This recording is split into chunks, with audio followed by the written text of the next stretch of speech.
ET മലയാളത്തിലേക്ക് സ്വാഗതം. ലോകം ഒരു വശത്ത് യുദ്ധഭീതിയിൽ അമരുമ്പോൾ പ്രതിരോധ മേഖലയിൽ ഇന്ത്യ ഒരു ചരിത്രപരമായ നീക്കത്തിന് ഒരുങ്ങുകയാണ്. വെറും സർക്കാർ സംവിധാനങ്ങളിൽ ഒതുങ്ങി നിന്ന മിസൈൽ നിർമ്മാണം ഇപ്പോൾ സ്വകാര്യ കമ്പനികളിലേക്ക് കൈമാറുന്നു. DRDO മിസൈൽ നിർമ്മാണം പൂർണ്ണമായും സ്വകാര്യ മേഖലയ്ക്ക് കൈമാറുന്ന ഡെവലപ്മെന്റ് കം പ്രൊഡക്ഷൻ പാർട്ട്ണർ എന്ന പുതിയ മാതൃക നടപ്പിലാക്കുന്നതോടെ Bharat Forge, Larsen and Toubro, Adani Defence, Data Patterns, Centum Electronics തുടങ്ങിയ കമ്പനികൾ മിസൈൽ വികസനത്തിലും നിർമ്മാണത്തിലും DRDOയുടെ തന്ത്രപ്രധാന പങ്കാളികളായി മാറും. സാങ്കേതിക വിദ്യകൾ അതിവേഗം മാറുന്ന സാഹചര്യത്തിൽ വെറും ഒരു സബ്സിസ്റ്റം നിർമ്മാതാക്കൾ എന്ന നിലയിൽ നിന്നും മാറി മിസൈൽ സംവിധാനങ്ങളുടെ പൂർണ്ണമായ ഉൽപാദനത്തിലേക്ക് സ്വകാര്യ കമ്പനികളെ എത്തിക്കുകയാണ് ഇതിലൂടെ ലക്ഷ്യമിടുന്നത്. ഇന്ന് ഈ സെഷനിൽ നമുക്ക് ചില ഡിഫൻസ് കമ്പനികളിൽ അനലിസ്റ്റുകൾ കാണുന്ന സാധ്യത മനസ്സിലാക്കാം.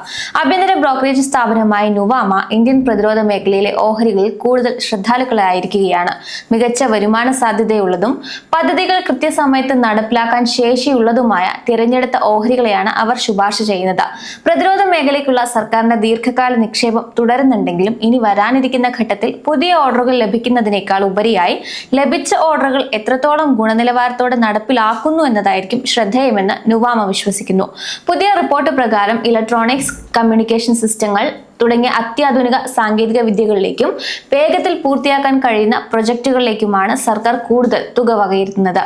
പ്രതിരോധ മേഖലയിലെ ഓഹരികളിൽ Bharat Electronics, Data Patterns, Solar Industries India എന്നിവയാണ് നുവാമ തങ്ങളുടെ ടോപ്പ് പിക്സ് ആയി തിരഞ്ഞെടുത്തിരിക്കുന്നത്. ഭാരത് ഇലക്ട്രോണിക്സിന് 525 രൂപയാണ് ടാർഗറ്റ് വില നിശ്ചയിച്ചിരിക്കുന്നത്, അതായത് 19% വർധനവ്. സോളാർ ഇൻഡസ്ട്രീസിന് 15,800 രൂപയും ഭാരത് ഡൈനാമിക്സിന് 1,900 രൂപയും ലക്ഷ്യവിലയായി നൽകിയിട്ടുണ്ട്.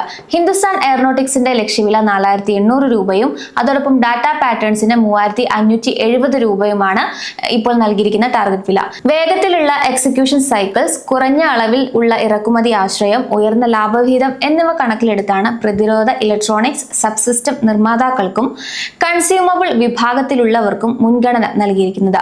ഓർഡറുകൾ ക്രമാതീതമായി ഉയർന്നൊരു ഘട്ടത്തിന് ശേഷം ഇന്ത്യയുടെ പ്രതിരോധ മേഖല കൂടുതൽ സമതുലിതമായ ഒരു അവസ്ഥയിലേക്ക് കടക്കുകയാണെന്ന് നുവാമ നിരീക്ഷിക്കുന്നുണ്ട്. ഡിമാൻഡ് ശക്തമാണെങ്കിലും പുതിയ വലിയ ഓർഡറുകളുടെ വേഗത കുറഞ്ഞേക്കാമെന്നും ഇത് കമ്പനികളുടെ പദ്ധതി എക്സിക്യൂഷൻ ചെയ്യുന്നതിലേക്കും പണം ഒഴുക്കുന്നതിലേക്കും ശ്രദ്ധ കേന്ദ്രീകരിക്കാൻ ഇടയാക്കുമെന്നും ബ്രോക്കറേജ് വിലയിരുത്തുന്നുണ്ട്. മറ്റൊരു ബ്രോക്കറേജായ നിർമ്മൽ ബാങ്ക് 2026 സാമ്പത്തിക വർഷത്തിന്റെ 4ാം പാദത്തിൽ ഇന്ത്യൻ പ്രതിരോധ മേഖല മികച്ച പ്രകടനം കാഴ്ചവെക്കുമെന്നും റിപ്പോർട്ട് ചെയ്യുന്നു. പൊതുമേഖലാ സ്ഥാപനങ്ങളും സ്വകാര്യ കമ്പനികളും ഈ പാദത്തിൽ കൂടുതൽ പ്രൊജക്ടുകൾ പൂർത്തിയാക്കുന്നത് വരുമാനം വർദ്ധിക്കാൻ കാരണമാകും.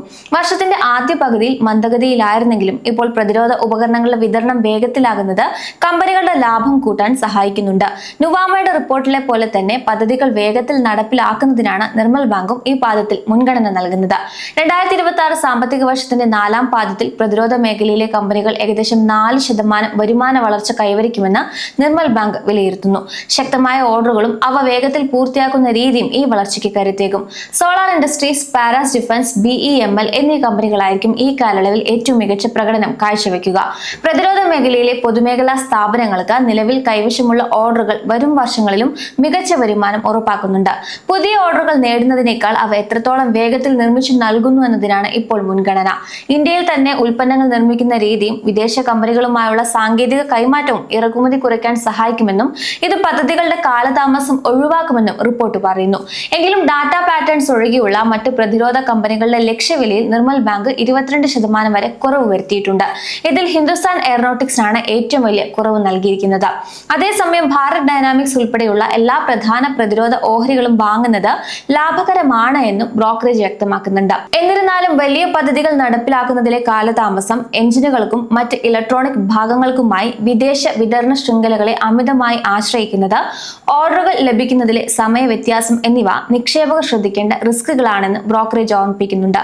വിപണിയിലെ സമീപകാല മാറ്റങ്ങൾ കണക്കിലെടുത്താണ് കമ്പനികളുടെ ലാഭക്ഷമതയിലും ലക്ഷ്യവിലയിലും ബ്രോക്കറേജ് ചെറിയ കുറവുകൾ വരുത്തിയിരിക്കുന്നത്.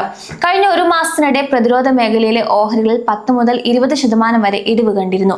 ആഗോളതലത്തിൽ യുദ്ധ സാഹചര്യങ്ങൾ നിലനിൽക്കുന്നുണ്ടെങ്കിലും ഓഹരികളുടെ വില സാധാരണ നിലയിലേക്ക് എത്തുന്നുണ്ടെന്നും വിപണിയിലെ പൊതുവായ തളർച്ചയുമാണ് ഈ ഇടിവിന് കാരണമെന്നും വ്യക്തമാക്കുന്നു. നിലവിലെ ഇറാൻ-ഇസ്രയേൽ സംഘർഷം പ്രതിരോധ മേഖലയിൽ വലിയ അനിശ്ചിതത്വങ്ങൾ സൃഷ്ടിച്ചിട്ടുണ്ട്. വർദ്ധിച്ചു വരുന്ന ഇന്ധനവിലയും അസംസ്കൃത വസ്തുക്കളുടെ കുറവും ആഗോള പ്രതിരോധ നിർമ്മാണ മേഖലയെ പ്രതികൂലമായി ബാധിക്കും. ഇത് ഘടക ഭാഗങ്ങളുടെ ലഭ്യത കുറയ്ക്കാനും നിർമ്മാണ ചെലവ് വർദ്ധിക്കാനും കാരണമാകുന്നുണ്ട്. ഭൗമരാഷ്ട്രീയ സാഹചര്യങ്ങൾ ദീർഘകാല അടിസ്ഥാനത്തിൽ പ്രതിരോധ മേഖലയ്ക്ക് ഗുണകരമാണ് എങ്കിലും നിലവിൽ പദ്ധതികൾ പൂർത്തിയാക്കുന്നതിലെ വെല്ലുവിളിയും സാമ്പത്തിക സമ്മർദ്ദവും ലാഭക്ഷമതയെ ബാധിച്ചേക്കാം. അതിനാൽ ദീർഘകാല അടിസ്ഥാനത്തിൽ നിലവിലെ വെല്ലുവിളികൾ കണക്കിലെടുത്ത് കരുതലോടെയുള്ള സമീപനം വേണമെന്ന് നിർമ്മൽ ബാങ്ക് വിലയിരുത്തുന്നു. സോളാർ ഇൻഡസ്ട്രീസിന് 15,940 രൂപയും ഹിന്ദുസ്ഥാൻ എയറോനോട്ടിക്സിന് 4,530 രൂപയുമാണ് ലക്ഷ്യവില നൽകിയിരിക്കുന്നത്. ഡാറ്റ പാറ്റേൺസിന് 3,732 രൂപയിലും മെസഗോൺ ഡോക്കിന് 3,056 രൂപയിലും എത്തിയേക്കാമെന്ന് നിർമ്മൽ ബാങ്ക് കരുതുന്നു. DEML ഓഹരികൾക്ക് 2,000 രൂപയും ഭാരത് ഡൈനാമിക്സിന് 1,434 രൂപയും ആസ്ട്ര മൈക്രോവേവിന് 1,139 രൂപയുമാണ് പ്രതീക്ഷിക്കുന്ന വില. കൂടാതെ പാരാസ് ഡിഫൻസിന് 811 രൂപയും ഭാരത് ഇലക്ട്രോണിക്സിന് 494 രൂപയുമാണ് ലക്ഷ്യവിലയായി ബ്രോക്കറേജ് റിപ്പോർട്ടിൽ രേഖപ്പെടുത്തിയിരിക്കുന്നത്. അനലിസ്റ്റുകൾ കണക്കിലെടുത്ത സാധ്യതകളും റിസ്കുകളും പരിഗണിച്ച് ഇത്തരം ഓഹരികൾ നിങ്ങൾ വാച്ച് ലിസ്റ്റിൽ ഉൾപ്പെടുത്തുക. നിക്ഷേപ തീരുമാനം എടുക്കുന്നതിന് മുൻപ് തീർച്ചയായും സെബി രജിസ്റ്റേർഡ് അനലിസ്റ്റുകളുടെ നിർദ്ദേശം തേടേണ്ടതാണ്.